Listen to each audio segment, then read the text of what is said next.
Welcome back to a very special edition of the Anti-Meta Meta Club. Not only are we at my favorite track, the Nurburgring, it's also Group 3, which is a very fun class of course, and it's dynamic weather. Let's get into it. This week's anti-meta car is the Alfa Romeo 4C. Known for its handling capabilities as well as its awesome grip coming out of corners, it also has a very high top speed and it's capable of passing the Supra on that long back straight. On top of that, since it is a dynamic weather race, when things do get wet, it handles much better than any of the FR cars, so it's an easy choice this week. The legend B Racer put the 4C in the top 10 this week. For a mere mortal such as myself, putting it in the 30th place made me feel pretty good. It's no surprise the Supra is the meta car and is all over the leaderboard, but the BRZ and 650S are also really good. Due to the nature of the track, there is a lot of variety, but it's definitely the Supra. I want to start by saying that this lap is not actually up to my usual standards, but we'll go over the big mistakes I made so you can avoid them.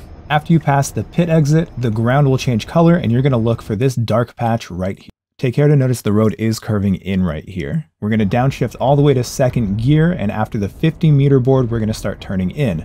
Downshift one more time to get it to first gear, but definitely avoid going over the curb on the inside here because it's such a steep drop, it'll unsettle the car. Turn until you're facing that red outhouse in the distance and look on the ground for these tire marks that'll help guide you exactly where you want to go. Avoid getting too close to the wall because it's really easy to clip it with the back end of your car and it can either spin you or just stop you dead in your tracks. You want to avoid going over the green there because it's too wide, and you also want to make sure that you don't go all the way into the grass right here. You can get on the throttle pretty heavily out of that corner, but make sure you don't get too much wheel spin. Keep your eye out for the access road on the right, and once you get to the concrete patch directly afterwards, you're going to brake hard, downshift to third, and then get back on the throttle as soon as you hit that apex. Some people sacrifice this exit and go all the way to the left. I usually just go to the middle of the track. I look for the end of the curb here on the left, and that's when I brake fully and immediately start to turn in once I get to second gear. I missed the apex by a lot here, unfortunately. What you want to do is get a lot closer. But either way, you want to get up to third gear before exiting, keeping up your momentum, and definitely use all of this exit curbing on the side. Once again, we're going to look for the access road on the left, and on the concrete track extension on the side, we're going to drive all the way up onto that, and we're going to brake before the curbing on the right. Make sure you don't go too deep into this corner. We want to get all the way down to second gear, but start turning in as soon as we start braking. You want to double apex this most of the time. You can also just settle for a single apex. I unfortunately didn't hit either of them. That corner and the previous one are two of the big spots at the beginning of the track where I lost a lot of time. Use the exit curb, but be very careful you don't touch the sand. I like to go on the outside curb here, but be very careful because getting back off of it can actually cause you to understeer, which is what happened to me. Even though I lifted, the car didn't turn enough, I didn't go onto that inside curb, and that cost me some time too. Either way, don't touch the sand on the inside or the outside, it'll slow you down tremendously. Using all of the exit curbing, going to the entrance curbing here, you're going to brake once you get your car fully on this darker gray part. Right before you get to the 50-meter board, you're going to start turning in, and you want to use as much of the green part on the inside of the corner as you can. It's easy to slide your car, so be very careful with your steering and your throttle inputs there. Get yourself to the left side of the track, and in between the two curbs right here is when you're going to start braking. Brake before you start turning in, but don't try to brake in a straight line. You're only going to brake a little bit with the intent of getting the nose tucked in, just so you can hit this apex and get on the throttle as early as you possibly can, because this is a very, very long straight. If you can nail that exit properly in the race, you can actually pick up a lot of positions right here. As always, steer as little as you can, and I try to avoid the high part of that curb right there. This layout features the faster chicane, so we're going to look for the 50-meter board up here on the right. Right before you get to it, downshift to fourth, and you're going to try to aim for this first bollard that's right on the inside of the corner. Balance the car over the curbs, full throttle between them, and on the exit, if you're understeering, don't be afraid to lift just so you don't bounce yourself over this curb and into the grass. You want to start braking about 3 or 4 car lengths before this barrier here on the right. Don't worry about going all the way to the right. It's just an invitation for people to dive, and the exit after this corner isn't long enough to maximize any kind of speed gain you get from that. When you go up onto this corner, be careful there's a bump right on the apex and the elevation changes so you can wash out the front tires and hit that wall really easily. After the barrier, get yourself as wide as you can, turn in second gear, and be very careful on exit. If you go up onto this curb, it's very likely that you're going to bounce off the track. so be very careful with your steering inputs and try to hit it at a shallow angle. Track out past this first kink and look for this white sign on the left. Before you get to it, start turning in, and if you time it properly, you don't actually have to lift. Avoid the inside curb and make sure you don't hit the grass on the exit, because most likely you'll still be turning and that'll cause you to spin really easily. You have to look really carefully, but there's a nice brown patch on the grass and that'll be your point to brake. Now for this entire next section, which is my second favorite part of the track, you've got to follow this rule. If you hit the curbs, you have to hit them straight on. If you just glance off of them, they're going to bounce you in really weird ways, so make sure you attack them. Downshift once for this first corner, and then once again for the second one, trying to hit it with a late apex. Don't worry too much if you go super wide here and you don't hit the next little apex, because you just really want to keep up your speed. The middle of the track is fine here. You're going to want to use just the red and white part here, but there's a lot of extra concrete and you really want to attack this corner. The car can get really understeery, oversteery, all kinds of unbalanced, so be really careful as you turn in here, just focusing on keeping your momentum through this whole sector. Once you get fully onto this dark patch of the track, that's when you're going to start braking. I missed both the inside curb with the high extra concrete as well as the exit curb. The most important thing here is to get on the throttle early and fully with no hesitations, because this is another extremely important long straight. I'm a little embarrassed by how many apexes I missed and how many corners I got just completely wrong, but because this track is so incredibly long, there's a lot of opportunities to mess up, of course, but also a lot of opportunities to make that time back up. After this crest, we once again have an access road on the left, and that is going to be our signal to turn in and lift off. Continue turning in as you get on the throttle as the car dips, and try to hit this second apex as well. If you go off the track here, you can either go completely off the track or it'll just slow you down. Worst case scenario, it can also spin you around if you hit the grass just right. Your car's probably going to hit the rev limiter right at about 160 miles an hour, so make sure you shift before then. This sign on the right is very appropriate. After that sign, you're going to look for the next one, and that's when you're going to turn in. Lift off just gently, not all the way. Try to get to the apex, and once you get over the crest, get back on the throttle all the way. Your braking point is the end of the curb here on the left. The end of the barrier on the right is about when you start turning in, and it should seem like it's a little bit early. You want to get really close to this corner, and you want to stay close to it. Of course, you want to actually hit the apex really late, and I like to stay in third gear. Be really careful of the exit curbing here. It's very high, and it can pull you directly off into that wall. This whole next section is flat out, and if you're really brave, you can actually make overtakes here. You want to try to pretty much just go straight through it. All these nice red and white curves tell you exactly where to hit them, but when you start going back uphill, you're going to look for this sign here on the right. Brake very gently, downshift, and try to use as much of this inside curb as you can. You really just kind of want to float over the grass here. Your car will most likely be unsettled, so very gently get back on the brakes. You can see I slid out a little bit there. Get to fourth gear and hug this corner here. Get down to third if you need to, but if you can stay in fourth, you'll keep up a lot of speed. I don't go all the way wide here. I just try to focus on getting really close to this inside corner and then focus entirely on the exit, which is going to be in third gear. I try to avoid all of the curbing here because it's so high, it's really easy to unsettle your car, and you'll have to really wait to get on the throttle after you get off of it. In order to keep your bearings and really just try to make sure you remember where you are, look for that big tree right there, and then you'll know that you need to set up this next corner. Look for the lighter section of the barrier on the right, and at the very end of that lighter section, you're going to lift off, turn in, and don't be afraid to use a little bit of brakes. You can probably just lift off. However, if you dab the brakes a little bit, you could probably get on the throttle earlier. When you see the end of this extra runoff right here, you're going to brake hard, get down to third gear, and don't be afraid to use second if you need some extra rotation, but you want to turn in right at the beginning of the curb on the left. Exit that corner towards the middle of the track so you can immediately hug the next apex on the right. If you're brave or you don't have enough room because you're next to someone, you can go straight over that curb, but it is risky. Up next, you're going to spot the two signs on the left right here. Directly after that, you're going to get back down to third gear. Sometimes I use second, sometimes I don't. Sometimes I double apex this, sometimes I don't. But either way, you want to late apex this, regardless if it was a double or a single. I completely missed it, unfortunately.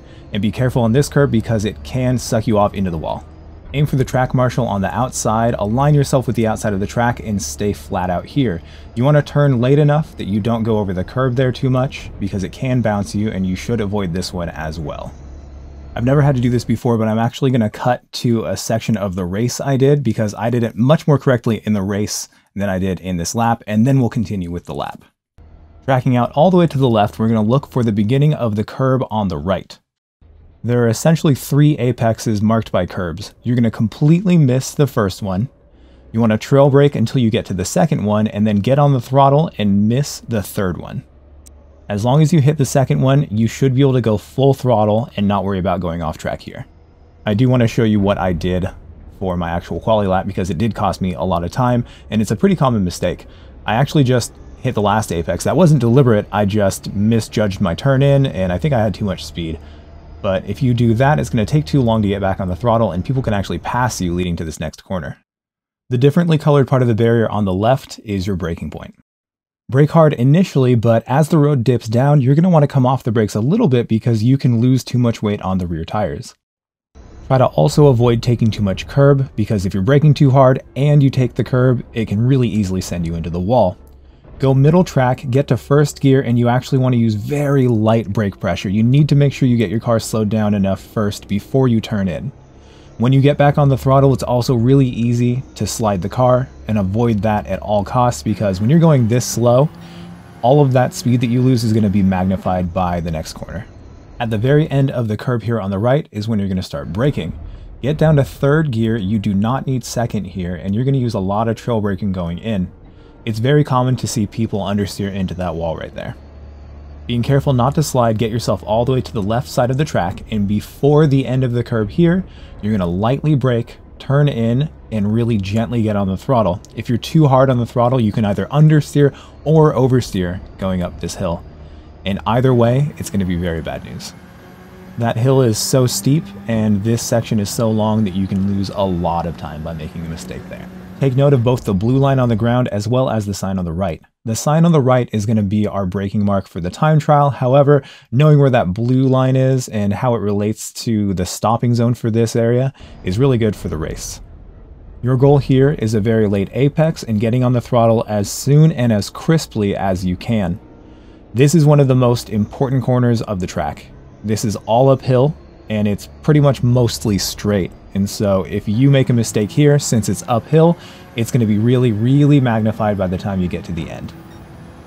Looking for these little edges, you want to stay really close for the first few, but when you go over this crest, that's when you're going to go wide and hit this curb as an apex. Like always, you want to minimize steering as much as you can, and you do not need to shift up to 6th gear for the time trial. When you see this track marshal and curbing on the left, get yourself all the way to this hard runoff on the right, and right before the very end, you're going to lift off sharply, turn in, and then get back on the throttle. I used a little bit of brakes, but you really do not need to. With the right timing, all you really need is a lift and a quick but smooth turn in. Make sure you're all the way to the left. You can use a little bit of that track runoff, and do not lift in here, but also try to avoid that curb because it can really bounce you into the wall. For this corner, look for the curbing on the left and position yourself more towards the middle of the track because it kind of juts inward and then goes really wide. Some people actually continue going left to follow the edge of the track. I just like to go completely straight and then just try to hug the inside of this corner. When I get to the end of this barrier is when I start getting on the throttle. Using third can save a shift. It can also ensure that you're not going to slide out, and it can help you make sure that you don't understeer from too much power in 2nd gear. From here, we're going to make a straight line to the entrance of the famous carousel. Look for where this part of the curbing juts out, and I don't know who told me this, but it's helped me so far, but you want to enter pretty late into the carousel, and you want to exit it pretty early. Instead of entering at the very beginning of the bank, drop in a little bit after that. Getting yourself lower on the bank is also preferable, and I like to use 3rd gear. I think 2nd is probably just fine, but with 3rd, I can more confidently get on the throttle and not worry about sliding the tires too much. As soon as I see the curb on the exit, I try to exit before the end of the bank. Be really careful with both your throttle and your steering because it's very easy to slide on exit there, and you do not want that. Flat out to the next corner, it's actually another section that I messed up entirely. At the light shaded part of the barricade on the right, that's when we're going to brake and turn in. I didn't turn in nearly hard enough. Going over the curb on this left-hander is preferable to missing it, and I unfortunately missed it entirely. I prefer completely missing the curb on the right, and instead, I went all the way over it. Usually that causes people to go over the curb on the exit and hit that wall, but luckily I went right where I wanted to on this curb. Usually you'd want to brake and turn in at this sign on the right, but I hadn't gained my composure yet, so I turned in a little bit early and it still ended up okay. Hugging this inside corner is definitely preferable than completely missing it, and if you do go on the grass here, it's actually totally fine. You usually won't lose too much momentum. Once again, a different colored section of the outside barrier is our turn-in point. Stay full throttle and try to hug the inside of this curbing right here on the right. Keep your eyes open for the end of this curb right here, because that's when you're going to turn in and give yourself just enough brakes to make sure that you can point the car directly to this curb right here. Go up, stay on it, all the way through this part, and then aim for the next curb in a straight line. Turn just enough to make sure that you're not going to go completely off the track, but if 2 tires do go off, it's totally fine. If they do, make sure you get all 4 back on the pavement before touching the brakes though. And speaking of brakes, the end of this curb right here is your next braking point. Since it's steeply uphill, you're going to use a lot less brakes than you might think, and even though it kind of seems like your car is going to wash out, the track levels out and you can get really solidly on the throttle. Your next braking point is this sign right here, and there are 2 apexes to look for. I like to miss the first one and then hit the second one, but I'm not super far away from that first one. As usual, be very careful on the throttle because elevation changes and this curve can make it really easy to slide your car. Brake before the end of this extra track runoff here, and if you are using it, make sure you don't stay on the brakes as you go into the grass because that can make you spin. Be really careful on this curb because it can send you off into the grass, and you can use all of the red and white, but sometimes you'll get dirty tires if you go too wide. Again, the end of the curb is your braking point, but be very careful. This is the infamous YouTube corner. You want to miss what looks like the first apex, and once you get around that one, you'll see the true apex that you want to hit. Be very careful with the throttle and steering applications because it's really, really easy to slide out.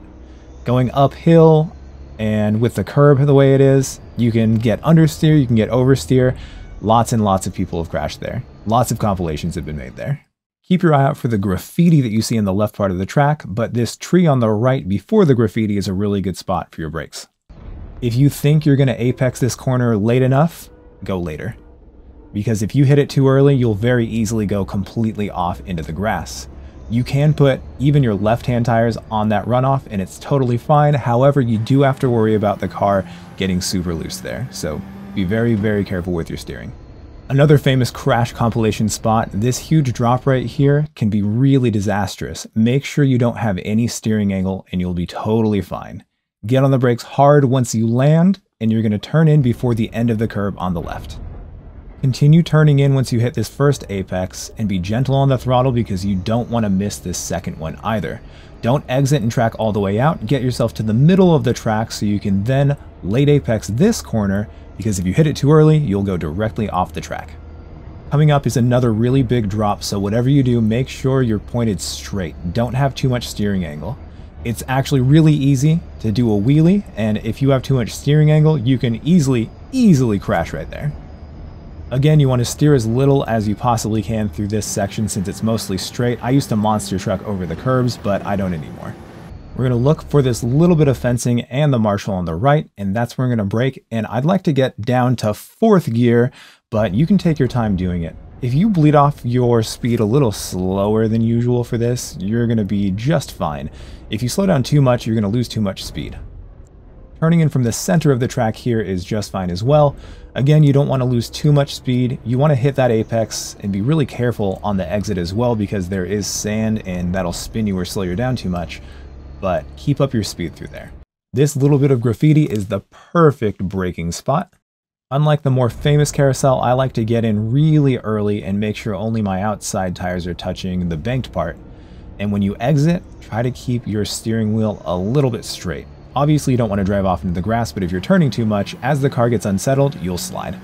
Right before the end of the curbing here on the left, we're just going to barely brake and try to get really close to that inside curbing. I missed it entirely, but that is much better than hitting that inside curbing because it can send you into the wall. Use this dark part of the barrier on the left as a frame of reference. You want to turn in really early to this corner and lift just enough to make sure that you're hitting that apex. And when you fully have committed, get on that throttle and stay on that throttle. This is the most important or the second most important corner on the track, so you just have to make sure you're fully on the throttle as early as possible. We're going to go ahead and fast forward. This is an incredibly long straight, but of course, try not to steer too much, and whatever you do, don't lose your concentration because it is a really long time and it's easy to do. For this left-right, we're going to stay fully on the throttle until we see this curbing here on the right.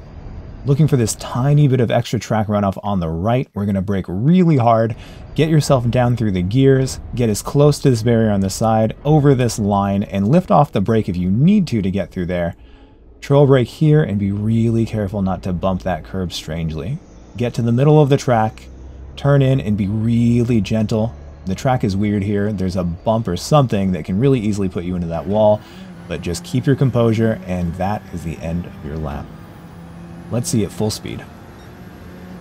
It can be pretty easy if you're not really familiar with this track to kind of miss exactly where to brake, but when you see the end of the pit exit, look for the different color of the pavement, and that's when you're going to brake really hard right before the curb on the left. You want to make sure that you late apex that left-hander right there and don't get too close to it because it's really easy just to hit it and you'll just crash. Looking for the access road on the right at that last cone, we're going to brake, downshift, and then get on the throttle really early, brake at the end of the curb on the left, and then try to hug that apex. That's one of the many mistakes I made on this lap. Like I said before, there are so many places where I made mistakes here, but there are also so many places where you can make up that time. So it's possible to make a ton of mistakes and still end up with a really good qualifying time, which is kind of funny. Speaking of, I completely missed the apex there too. Obviously you want to focus on exit speed there, and when you come off this curb, it's really easy to get understeer, like I did there. Avoid the sand at all costs. That will completely ruin all of your momentum. Use all this extra pavement on the right. Use as much of this curb you can on the left and be really careful on throttle here. You can slide out there pretty easily. This is a deceptively late apex, so be very careful that you don't turn in early because you'll find yourself in the sand on the exit. If you're used to the Nurb GP, then you might be used to the really slow, terrible chicane, but this is the fun chicane. Right before the last marker on the right, we're going to get down to 4th gear and try to actually hit that bollard. Keep a lot of speed through there. I found that even if I slide out there, it's a lot faster than going too slow. That bump there on the left-hander and the change in elevation can make you understeer in the wall. Obviously you want to miss that. And now for the fun part of the track. Turn in before this sign on the left. You do not need to lift off the throttle at all.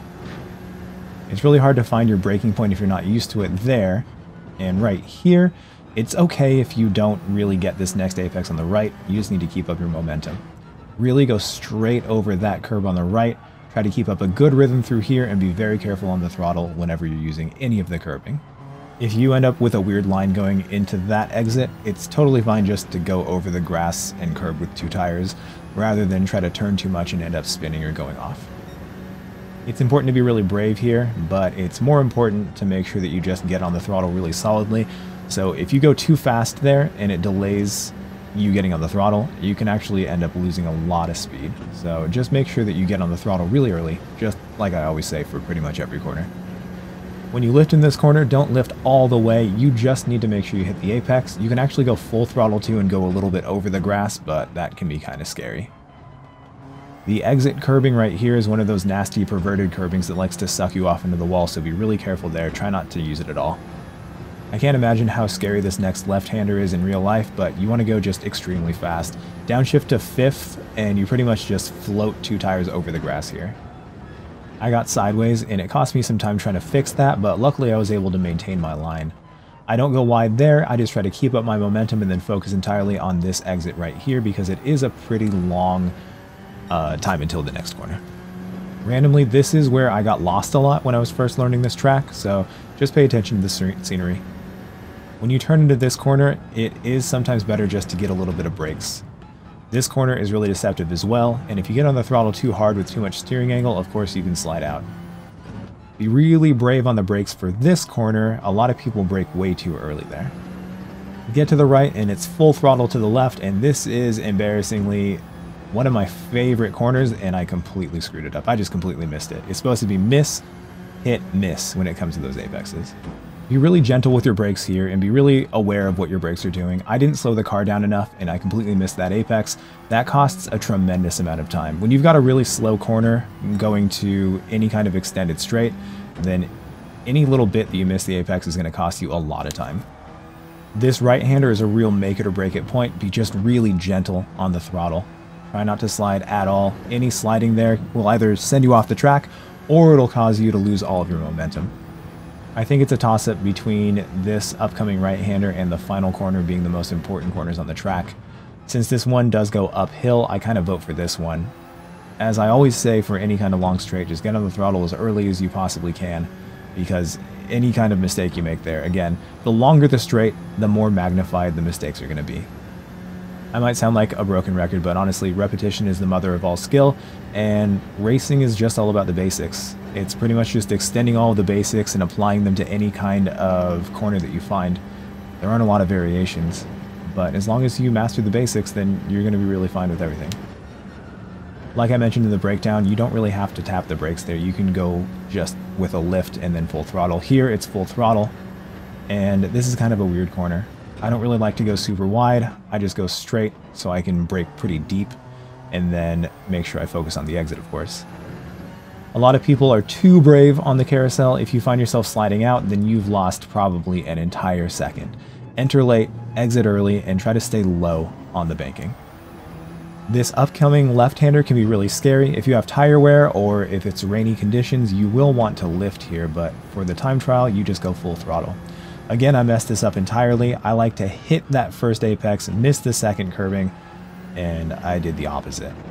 I turned in a little bit too early here, but too early is better than too late, and if you do go up in the grass, that's totally fine. This is another corner where people go a little bit too fast. It's important to, of course, keep your speed up, but it's more important to follow the correct line. You can be super brave on the brakes on this corner, and it truthfully has a lot more grip than it seems. This corner, however, you can really easily wash out the tires, the front tires, if you go too fast. And of course, this upcoming right-hander is the famous YouTube corner. Please take note of the late apex here and be very gentle on your steering and your throttle application. Like I mentioned in the breakdown, you can go completely up onto the exit curbing here, but of course getting back on the track can make you jump, and it did almost make me spin out there. Anytime you go over any kind of jump, don't steer, not until you land. Make sure you're really tight on the inside here and you exit to the middle so you don't just bounce off that curb into that wall, and again, as little steering angle as you possibly can over that little jump. This part's a lot of fun because it kind of seems like it's twisty, but it's really just a straight line, so it seems like you're going a lot faster than you really are. It's really important to keep up your speed through this little S right here, and of course, you've got to slow down enough so you don't go completely off there, but yeah, just keep up your speed. For this carousel, I enter early, and I do still exit early too. One more completely missed apex, but again, that is a lot better than hitting the inside curb and bouncing into the wall. The correct turn-in for this one is deceptively early, and the track does drop a little bit, so be very careful with the throttle, but get on that throttle as early as you can. One thing I didn't mention in the breakdown is make sure that you shift early enough. If you hit the rev limiter here, it will be absolutely disastrous. It's also a very good time to either talk to chat or take a drink.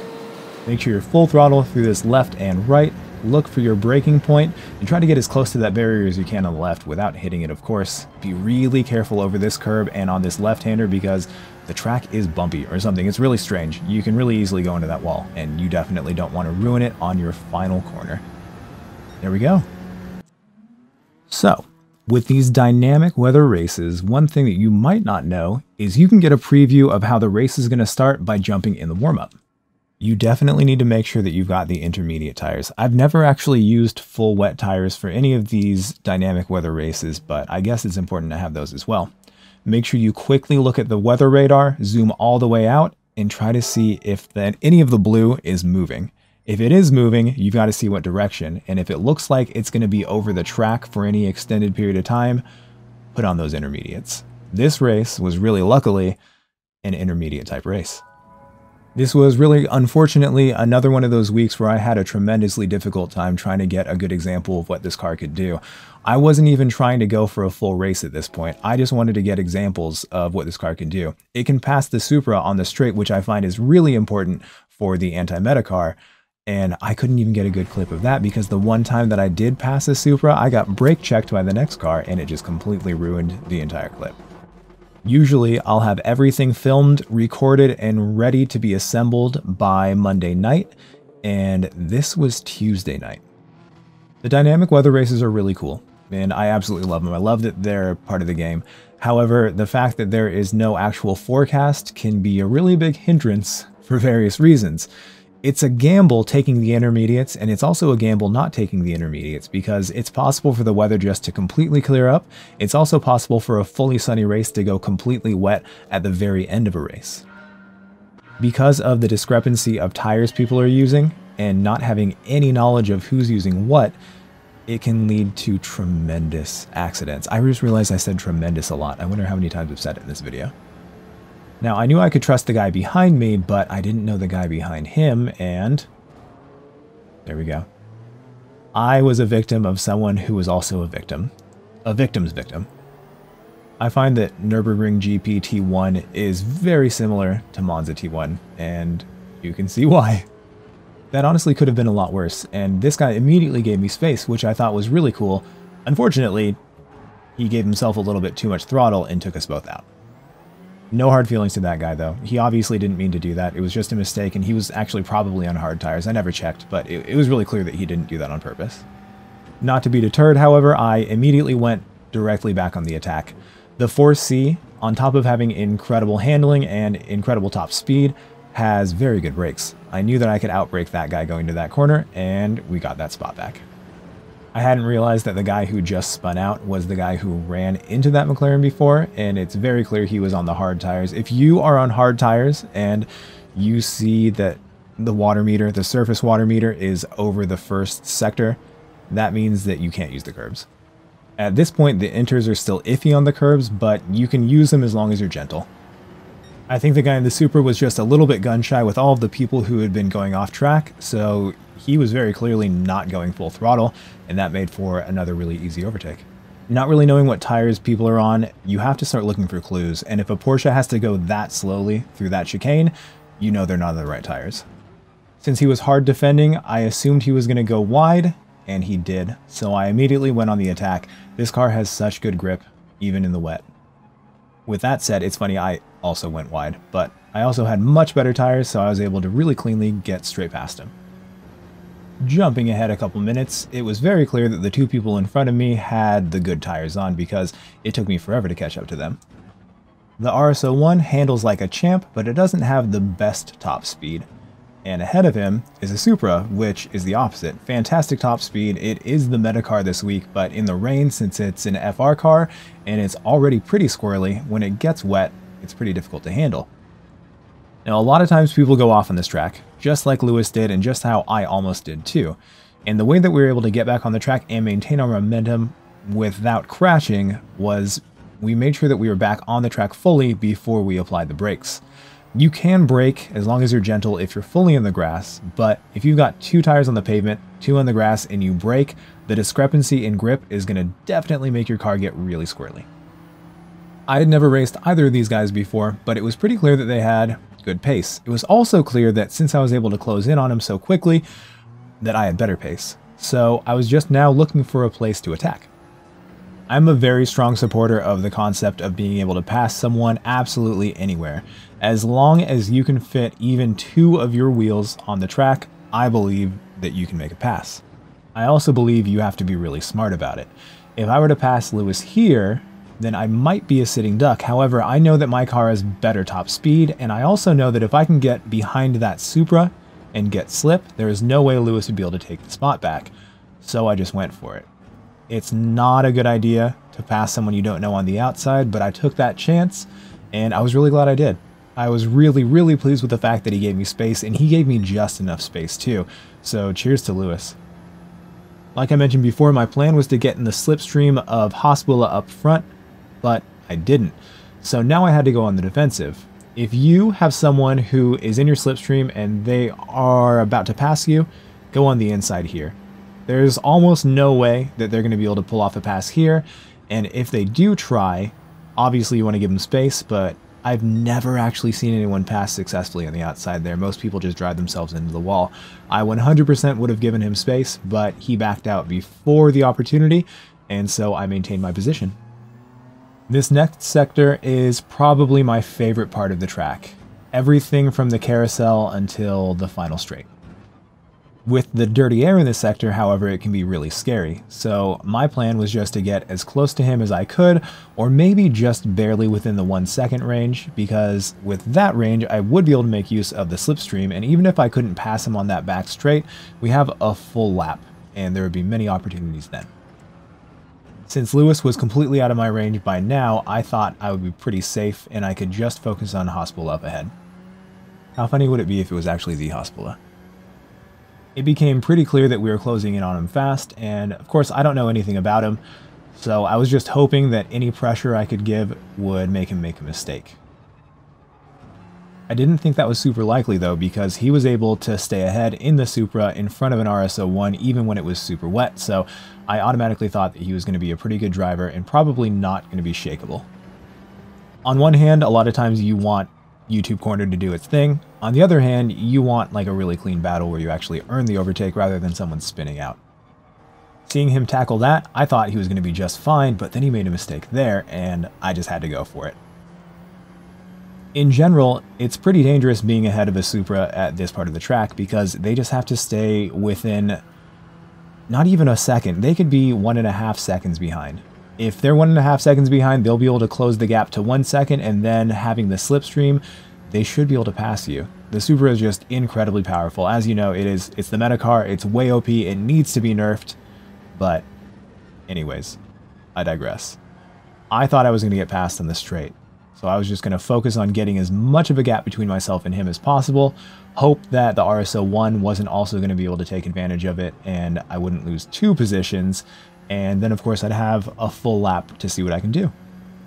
Now like I said before, the 4C can pass a Supra on the straight.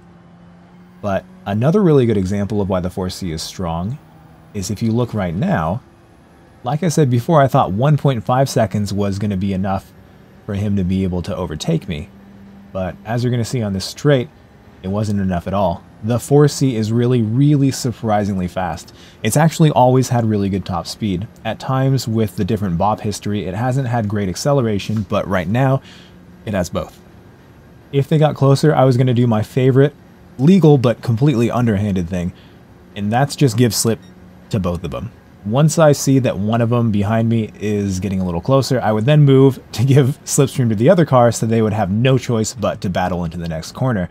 But I was really surprised with how strong the top speed from the 4C was, and of course the Supra was able to hold off an RS01 that didn't have slip anymore. Now, I was able to stay ahead of both of those guys, but that wasn't the end of the story. Like I said before, the weather can change dramatically. Jumping to YouTube Corner on the next lap, you can see someone else has passed both of those guys. I didn't realize it at the time, but the guy behind me had not used intermediate tires. He had simply survived on the hard tires when it was rainy, and as it dried out, he was able to then pass everyone who was ahead of him and get closer to me. In just a couple of corners, he'd cut an entire half second out of my lead. And you're going to see just how fast a Supra is on the correct tires when it's dry versus worn intermediates on a 4C. With 5 corners left, he's 3.1 seconds behind. We know from the last lap that if he's about 1.5 seconds behind, I could probably get away, but if he's any closer than that, then it's all over for me. With only the last 2 corners left, it's down to 2.8 seconds, and it's really incredible how much closer he gets by the time I'm on the straight.